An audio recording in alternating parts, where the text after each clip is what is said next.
It's just about getting out there, filming and reviewing or talking about whatever moves you, whatever your passion is. And I think what you need to do is you need to just be yourself. People are going to either like you or they're not going to like you. What you got to do is if you just be yourself, there are going to be people that are going to gravitate to you. What's up, guys? Thanks for tuning in. My name is Jeremy Siegel, and you're listening to the Why Influence podcast, where we interview influencers about their why and their motivations for influencing. Today, our guest is Joe Raiti from RAITI'S. He's got a YouTube channel in an automotive niche. He's grown his YouTube channel in 1.5 years from 0 to 86,000 subscribers and over 22 million views in a year and a half. That's huge. Anyway, without giving any more spoilers, let's just listen to the intro music and jump right into the interview.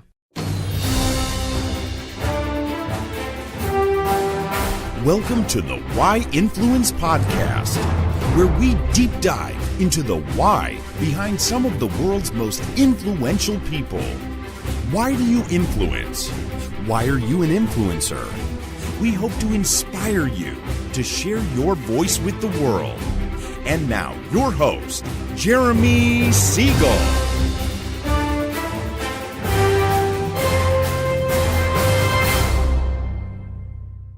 All right, Joe, thanks so much for coming on the show. Before we jump into your why, I'd like to ask a few questions about your background so our audience can learn a little bit more about you. Sure, definitely. Go ahead.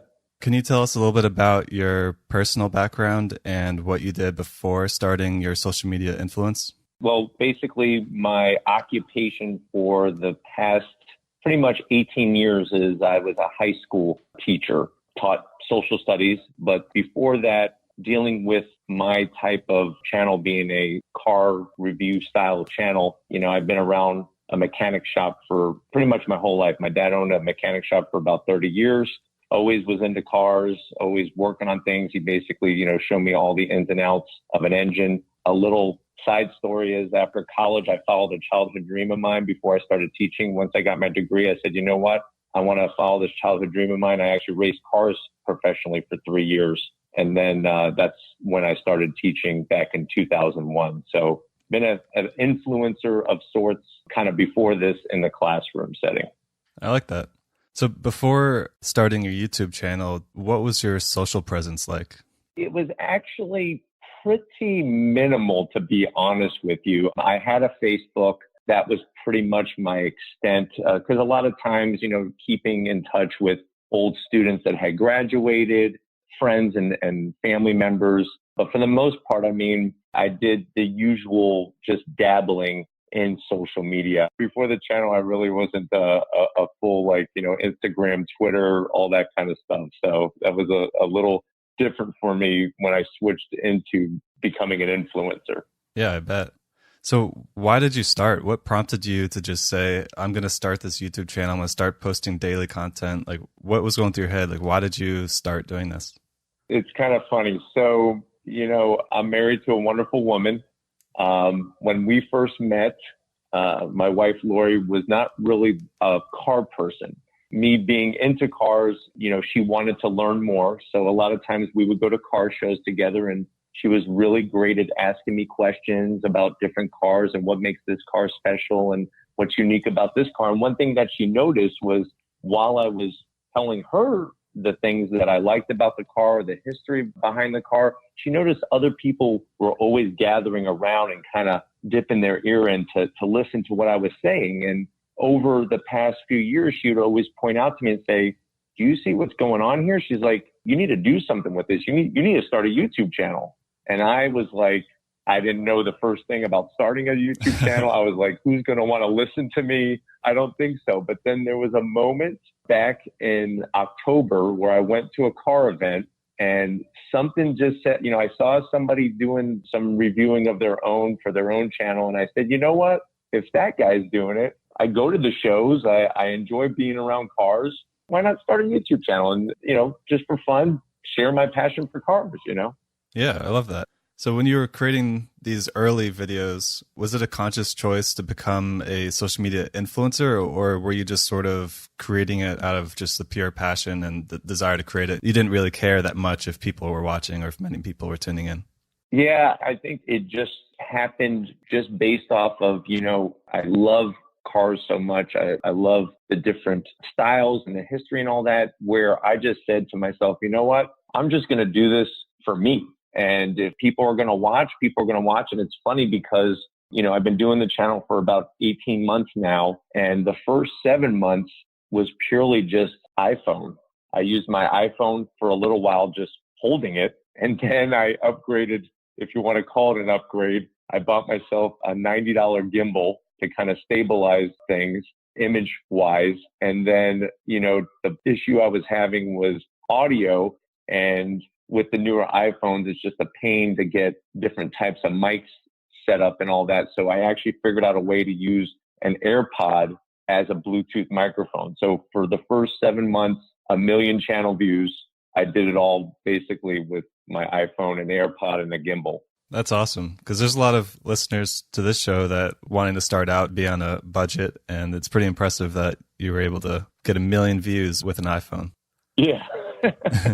I watched some of the older videos and I'm just like, wow, did that really happen?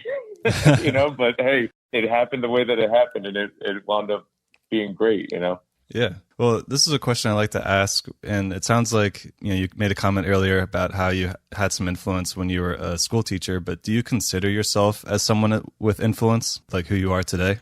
Definitely, I have seen that now, how this whole influencing works. I remember, I would say probably about 4 years ago, I had a student in class that she really wasn't doing what she needed to be doing. So of course, the teacher that I was, I sat down with her and I said, where do you see yourself in 5 years? And she replied to me, I'm going to be an influencer on YouTube and I'm going to make money. And I said to her, are you crazy? People don't make money doing that. They do that for fun. And now in my situation, I see myself as an influencer because I'm constantly contacted every single day from around the world about people making choices and decisions based off of information that I shared with them, whether it was a car review or just a straight up blog where I was discussing something about the car industry. And it just really blew my mind, the reach that technology brings us and how we're connected in so many different ways, and how, I've never seen these people in person, but yet I'm helping them to make these decisions on, what type of car to buy or how to clean it or whatever. It's just mind blowing to me. Wow, that's amazing. So do you have maybe a memorable story of someone who's contacted you? Yeah, definitely. There's been quite a few. Probably one of the most heartwarming ones was there was a gentleman that actually reached out to me because he saw one of my car reviews and he saw that I was local in the Tampa Bay, St. Pete area. And he's like, hey, I go to that show. Do you think maybe next month you'd want to review my car? And I'm like, yeah, sure. That sounds great. So I reviewed his car, and then we kind of kept loosely in contact. We became quote unquote friends on Facebook and stuff like that. And then he kind of disappeared for a while. Out of the blue, he contacted me and he had told me that his father had passed away recently, and he wanted to thank me because it was my daily car reviews that I would upload each and every day that would give him something to look forward to, even though he was going through this terrible grieving process of his father passing away. And that just hit me like a ton of bricks. Wow. That I never thought in a million years, me talking about cars would help somebody through a loss of a father. So that was definitely one of the big ones. Yeah, that's huge. I'm a big advocate of unintended consequences, and I think it's awesome that you got to hear that story, because there's probably so many instances of things like that are out there that you just aren't going to be told about or become aware of. You're 100% right. So when did you become an influencer in your eyes? Was there a moment that you were just like, oh man, like something just changed and now I realize that I've got influence? Was there any moment like that for you?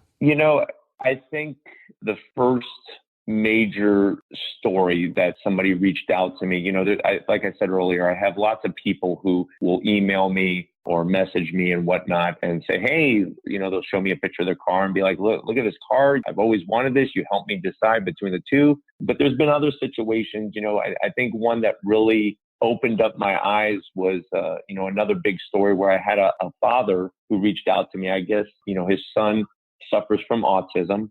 And, he's on the spectrum to where he really doesn't have much functioning when it comes to social communication. But he says that every time him and his son watch my reviews, his son actually communicates to him, the father, a little bit more than what he normally does to when if they were just watching something else or just going about their daily business and life. So it was something like that to where, here I am influencing a connection between a father and son that wouldn't have been there necessarily. Wow. So how far into the timeline did that happen? That happened, I would probably say, if I remember correctly, I would say that was probably about 7 months. Okay. Yeah, 7 months in. And that was when I was contacted by that particular gentleman about that situation. That's really cool. All right. So shifting gears a little bit, we talked a little bit about this when you talked about your iPhone and how you got started and your decision to start. Did you have any personal or physical barriers to overcome during your journey to either get started or to growing your influence? Sure. I mean, the bottom line for me, and I'm not like Old Man River or anything like that, but definitely the technology side of it. At the time, I didn't even have a YouTube account. I would watch videos on YouTube, but I never was the type of person to comment or like or whatever. So one of the biggest barriers for me and things that have held me back, I've gotten better, but there's still a lot of things I'm learning because my learning curve has been pretty steep, is the technology side behind things. Thankfully in the beginning, I had a lot of my students that would give me tips and answer my questions. That's funny. Whenever I had a technology piece. And that was the really cool thing was I remember the day when I went into class and I told them, because I started the channel on a Saturday. So when I went on a Monday and I said, hey guys, I started this YouTube channel, I thought I was going to get a little bit of like, hey, Mr. Rady, that's not for you. What are you doing a YouTube channel? But they really were like, yeah, this makes sense. This is awesome. And they were really supportive. And that's what really got the ball rolling for me was a lot of my current students and students from the past, joining the channel and promoting the channel and, getting the word out about the channel. But going back to your question, I think the biggest hurdle for me is, and it still continues to be to a point, is the technology side to things. Okay. And going to what you were just talking about a little bit, what's your career look like today? Yeah, well, I'm glad that you brought that up. I actually, as of this month, I just retired from 18 years of teaching. Well, congratulations. Thank you. Yeah, thank you. Because of the creation of RAITI'S Rides, I've now been able to focus all my attention and time towards it and make a living doing this instead of teaching. But the funny new thing is that, as I tell people this, they're like, listen, you're still teaching. You're just doing it in a different way and about something that you're extremely, extremely passionate about. So it's almost like the past 18 years of being in the classroom has kind of molded me to help me be the communicator that I am when it comes to my YouTube channel. What an interesting role model that would be. I mean, I think back to when I was in high school, YouTube wasn't as popular. I mean, to think that a teacher that I had would at some point leave the school to be a full-time social media influencer is just something I would never think about. So I'm sure there's a lot of your students that are looking up to you because this is something a lot of people strive to be today. Definitely. Yeah, definitely. Their support is really great. And that, along the way, I've worked with a lot of organizations, and one organization in Clearwater, Florida, Walker Ford, has been very supportive. And what they've done is as we've hit certain milestones with the channel, they have thrown these celebrations at their dealership. So we had like a 10K celebration back in October. I was at 10,000 subscribers of last year. In March, I hit 50,000 subscribers of this year. So we had another celebration, and now we're getting ready for the 100K celebration, which I should be hitting 100,000 subscribers. I'm going to say probably by mid-July. And what's really cool is a lot of my students come out, my old students come out to the celebrations, which is great. So it's like I get to share it with them, not only them watching on their piece of technology, whether it's their phone or laptop or whatever, but they get to come out and experience the celebrating of these these different milestones as well. Very cool.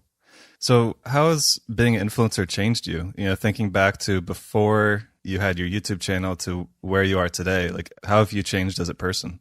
You know, it's definitely opened up my eyes to how we are connected across the world. You know, as a high school teacher, I'll be honest, a lot of teachers, we see how technology separates people. You know, it takes away almost the human aspect because everybody is, you know, I shouldn't say everybody, but many people, they post things, they tweet things, they text. A lot of times that personal interaction isn't there, but the way that it's changed me, it's really opened up my eyes that, hey, this is a tool to where I could communicate and meet with people that I would have never met ever across the world. And, you know, it's kind of one funny side story too, is that, you know, I've met other Joe RAITI'S from other parts of the country and other parts of the world that are like, man, that's so cool. You got our name out there. But I think probably in the end, what's really awesome for me is that in 2001, I had to make the conscious decision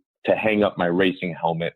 There was a tech bubble that burst and in the year 2000, and the stock market wasn't doing too well. We had a recession going on. I lost a lot of my sponsors and whatnot.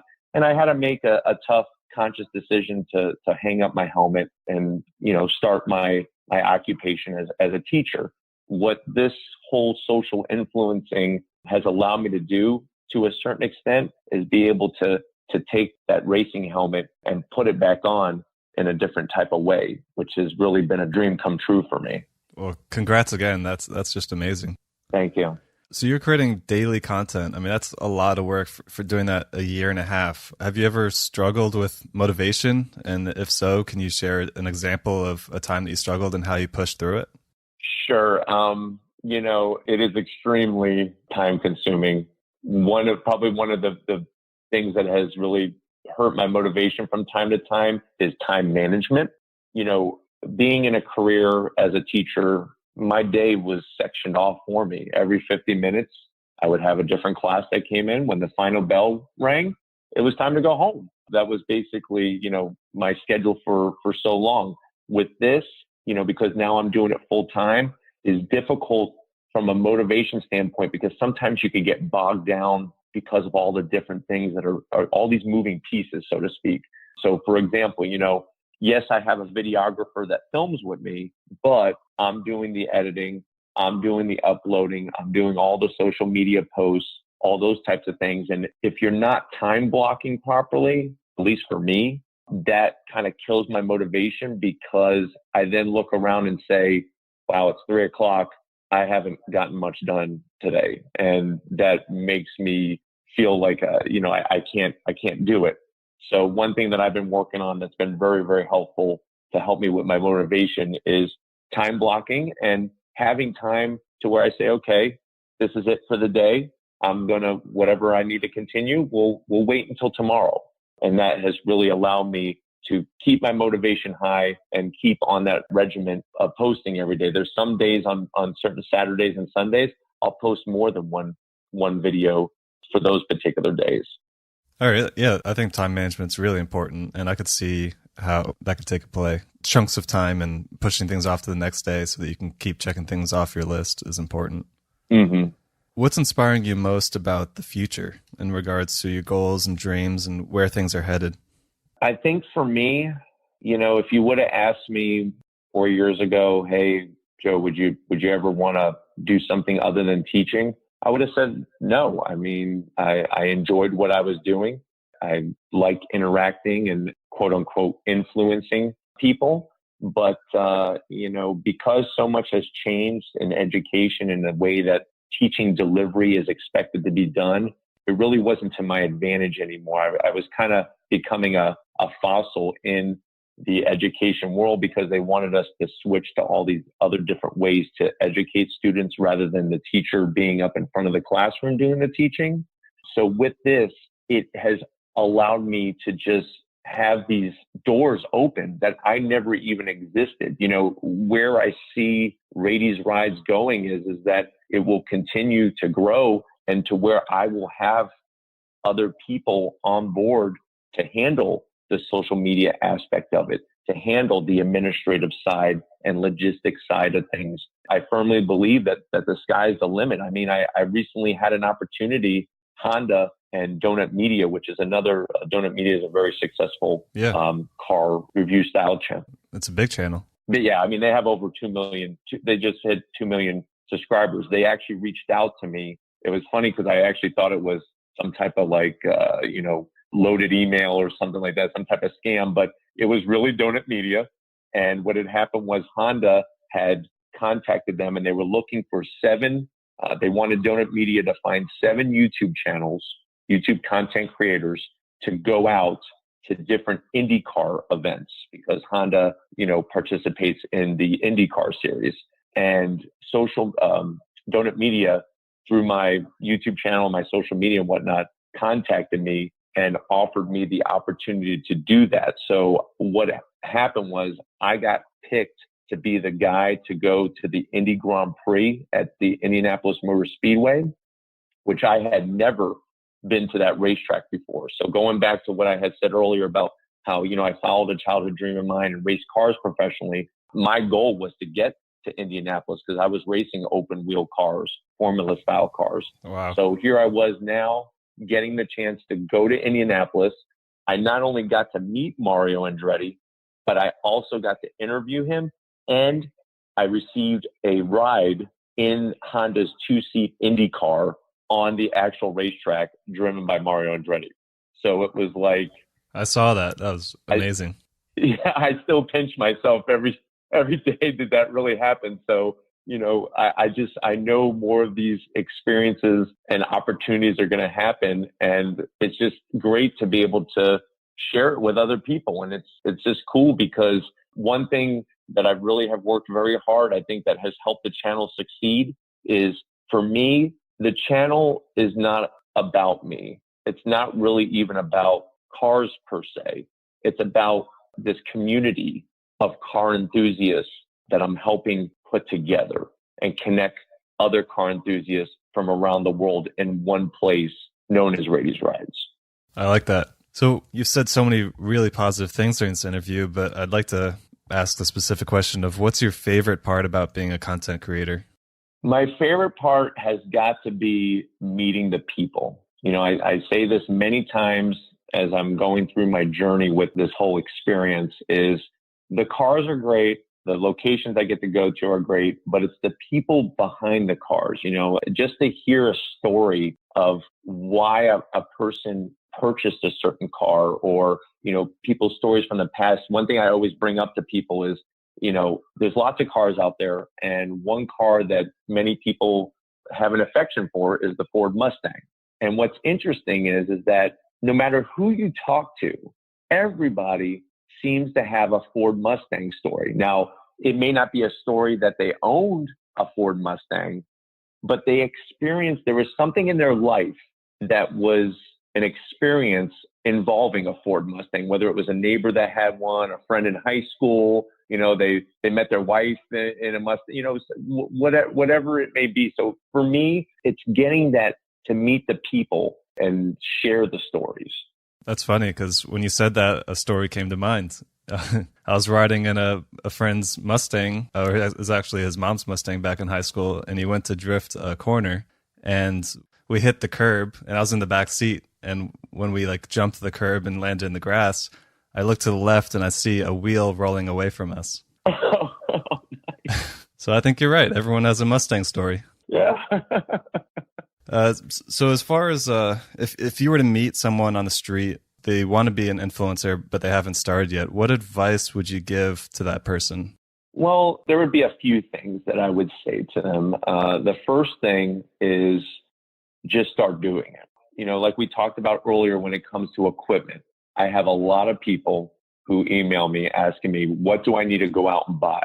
And I'll tell them, from my experience, where do you need to be with it? But I really think in the beginning, you need to just go with what you have. And smartphones, the quality is really not that bad when you're first starting. And, it's just about finding a balance between having decent audio and having decent video. But it's just about hitting the streets and getting out there and filming and reviewing or talking about whatever moves you, whatever your passion is. And I think what you need to do is you need to just be yourself. People are going to either like you or they're not going to like you. What you got to do is that if you just be yourself, there are going to be people that are going to gravitate to you. Once you start trying to manipulate things and change things around to try to get more subscribers or a bigger fan base or more people to like you, I think that's where you're going to run into problems. You know, somebody who's also in this industry told me a while ago, you want to make sure that you never break that trust with your viewers. You know, it's funny because I would tell my students this, it takes years to build trust, but you could break it within seconds. And for a lot of people, once it's broken, they're done. Another thing that I would give them advice-wise, and this is something that I've been battling with, is you need to be very strategic with who you ask for help, because everybody thinks that they have what's going to work best for you. Yeah, you need to listen to certain sources, but there's certain people that, okay, you know, say thank you for your advice, but kind of move on. That's something that I've had to work with very hard because, you know, being new to this, I do want to ask, I think it's important to ask for help. And I think that, you know, you should try not to reinvent the wheel. You want to find another piece to this advice thing is you want to find what your niche is. For me, there's thousands of car review channels, if not more. I've just happened to find some secret sauce, so to speak, that what interests me, I've been able to create this little niche that people are gravitating to. And it's interesting because some of the advice I've been getting, I've been turning down because I feel like that's going to not be what my viewers want. For example, in my realm of car reviews, one thing that's very popular is B-roll. And I don't use B-roll at all. And it's funny because 90% of the time people say, hey, Joe, we love you because you just get to the point. And that would be something that I would definitely give advice to somebody starting is that just be careful with how much advice you're asking for, where you're getting that advice from. And in the end, you need to do what feels good to you. You know, one of the things that people always say to me, they ask, you know, how much are you looking at your analytics page and the numbers and all that? 90% of the time, I'm just doing what feels good, even to this point, because to be honest with you, half those numbers on the analytics page, I don't even understand what it means, but I'm just doing what I enjoy and I'm doing what feels good and I'm being myself. And it's sort of like, hey, take it or leave it type of thing, you know, because one thing I learned being a teacher is you're never going to make everybody happy. So you might as well make yourself happy. You know, it's one of those situations. So but that would be some pieces of advice I would give. That's some very invaluable advice. Thanks for sharing that. Definitely. So you've obtained over 22 million views in a 1.5-year time frame. That's really impressive. Thank you. What's your secret sauce, or what are you doing that you believe is different than the average YouTuber? I think the key, like I mentioned earlier, is I end every video with thank you for being a member of the RAITI'S family. You know, I pride myself on communicating with a lot of my subscribers. In the beginning, it was easier, obviously, because I wasn't getting as many comments as I am now. And now it is a challenge to try to respond to all the comments that come up, even the negative ones. I don't just automatically delete. You know, there's certain times where if a comment is just really vulgar and just does not need to be seen by people, I'll remove it from the video. But even ones where people are calling me out on certain things, I try to respond to every single one of them. And if you look through my channel and just scroll, you'll see that it's not like a copy and paste comment. It's an actual, like, I address the person and, say a little quick word here or there. And I think people really appreciate that. I think they want, just like I like to know that there's somebody on the other end that's watching this as they give their comments to me. I want them to know that, hey, I'm watching too. And here I am commenting back to you. So I think a lot of the success has to do with daily uploads. YouTube is always changing algorithms and all that kind of mumbo jumbo. And it seems that for at least now, daily uploads really help get your channel in that recommendation feed that YouTube does, where they're recommending your channel, your videos to other YouTube subscribers on other channels. So I think that definitely the daily uploads, commenting as much as you can. Another thing that I started to do is some live Q&A chat type stuff. For example, I went to the New York Auto Show this year, and then a week after I got back, we had like a Q&A session. Hey, let's ask me questions about what did I see, what did I experience, what did I like, what did I not like. I think that's another thing too, if I could add, is because when I do a car review, I don't sit there and just say, I like this, I like this, I like this, this is great, this is awesome, I love it. I also say some things that I don't like about the car. And I think people could really appreciate that, because now by me saying something that I don't like about the car, it makes me not come off as a salesman. Because that's one thing I will get those comments from time to time is, you sound like a salesman, but that's really just my passion coming through, because I'm very excited. Just like I was in the classroom whenever I was talking about different things, because I was a social studies teacher, I would get very excited and passionate about. And sometimes it could come off as a salesy type of thing, but because I do point out things on any car, I mean, I could review a McLaren, a Lamborghini, whatever. Like I tell my viewers, there isn't a perfect car. There's some that come close, but they each have something that could be updated or changed or whatnot. And I think people really appreciate that, because it makes me more real. And I think that's what is allowing people to want to watch and rewatch and share and all that great stuff. Yeah, I think that's a lot of really great advice as well for people that are more established or people starting out, having tips to help be really strong out of the gate. Just out of curiosity, when you did your live Q&A, what kind of turnout did you get for doing that? It was actually pretty impressive. First of all, it's funny because, I told my wife, because what's kind of cool is that, my main videographer, Tom, and my wife, Lori, she also does filming with me, whether sometimes she's in front of the camera with me, and a lot of times she's actually helping me film, especially at the big shows. My viewers have gotten connected with them as well. And the 3 Q&As that I've done so far, my wife, Lori, has been with me. And it's funny because I told her at the start, she's like, how long do you think this is going to be? I'm like, I don't know, like we're probably going to talk for like 15, 20 minutes or something like that. Each time that we've done a Q&A, the first time that we did it, we had over 120 people watching live. And the Q&A session went on for like an hour and 10 minutes. We were just planning on 15. So I felt that it was very successful. I don't know how that compares to other people or whatnot, but, it's one of those things that I felt it went very well. The interaction, the subscribers definitely wanted more. They want us to do more. And that's the thing that sometimes it's hard, because they're like, hey, we want to see Lori more in your reviews. It's like, well, she's working a full-time job, and it's not like she could just be in anything at any times. But going back to your question, the Q&As I have felt have been very beneficial, and we're a big hit, and people want more. Yeah, that's great. That's awesome. Yeah, something I keep hearing is really important is community, and live Q&A would be a great way to build that community and have a live, real interaction with people. Definitely. And I really think that's what YouTube wants. YouTube does not want your channel to be something where you're just posting reviews and nobody hears from you. They want that interaction. And I think people really like to have that interaction, because, there are subscribers that have reached out to me that suffer from all different types of physical ailments where they can't leave the house.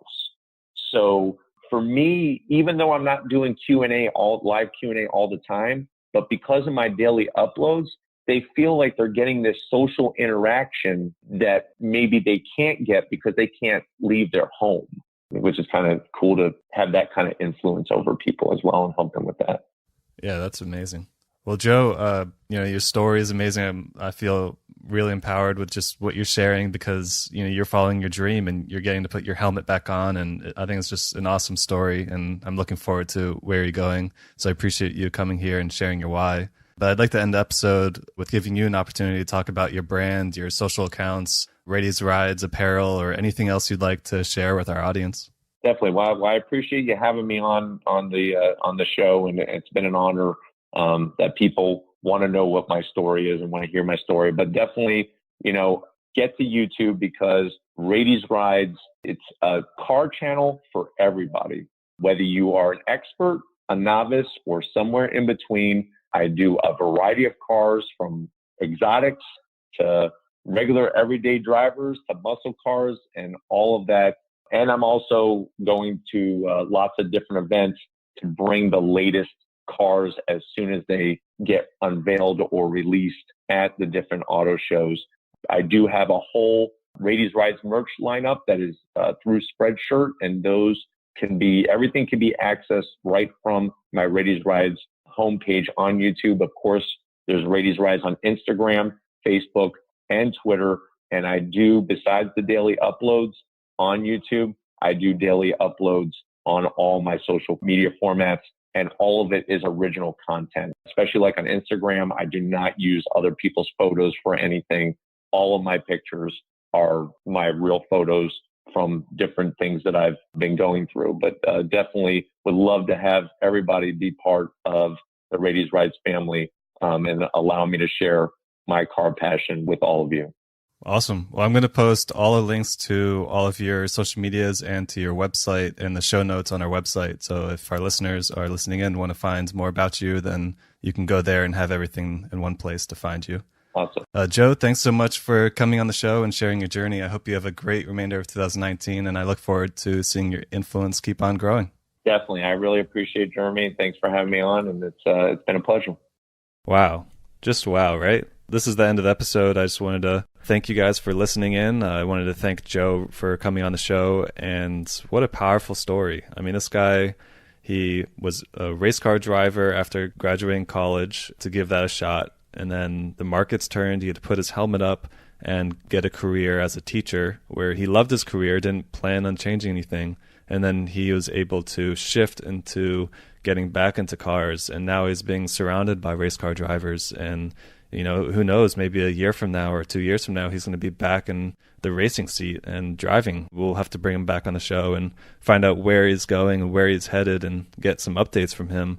But it's a pretty inspirational story, I would say. I hope you guys agree, and hope you guys appreciate that he came on here and shared his story. So go check out his content. He makes some really great car reviews. He talked about community and how important that is. And, he gets tens of thousands, if not hundreds of thousands plus of views on videos. But something that's really impactful to him is the Q&A, where he gets 100-ish plus people to come join him with a live interaction. I think that's something that keeps coming up with these influencers, is that community is a big impact. And, that it's not a numbers game with community. You could have community with one person, but community seems like it's something that is very important. He gave some great tips on how to get started. Just get started. Use your cell phone. It's pretty good. It's sufficient. I mean, RAITI got 1 million views on YouTube just with his iPhone. So just think about that. It took 7 months. He got 1 million views. And then when he made it that far, he got some gear and started scaling up. But if you're blaming the hardware you have for not starting to influence, then I think you should take some advice from Joe. Some other big tips that Joe gave was to respond to every comment, even the bad ones. People like the engagement, and it helps with the algorithms. Daily uploads, that can be draining or not possible depending on the industry that you're in, but just frequent and consistent uploads, I think, is important. And then the focus on community again. He really enjoyed his live Q&A sessions, where he was able to interact with his community on a live basis. As far as I go, I feel like I did a pretty good job of this interview. I dug deeper into specific points. I didn't just go down a list of questions and jump around really obnoxiously. I feel like my interview style is getting a little bit better. I didn't get any constructive criticism from Joe after we stopped recording, because I like to ask for feedback after doing an episode. And usually I find something that the person says. It says, you could have done this better. I felt like you jumped around, or you could have gone deeper in this point. And Joe didn't really have any feedback from me. So as far as being on episode 8 and on my journey for communicating better and getting this podcast out there, I think I'm on a path of improving. I feel like I already see some benefits from doing this podcast as far as my capacity to communicate. So I look forward to where that's headed. Anyway, thanks for listening to this episode in its entirety. I appreciate you listening to the podcast. I hope that you take a moment to subscribe to the podcast if you're not already. If you liked the episode, please go to iTunes and leave us a review. And if you'd like to learn more about Joe Rady, I've got all the links on the episode and show notes in our website. So if you just go to whyinfluence.com, whyinfluence.com, you go to this episode 8, and you'll see all the information for Joe Rady, all the links to his social medias. You can follow him at all of them. And then the link to his website if you want to buy some apparel or some shirts or see what else is going on. Maybe subscribe to his email list. Anyway, thanks for tuning in, and I look forward to seeing you in the next episode.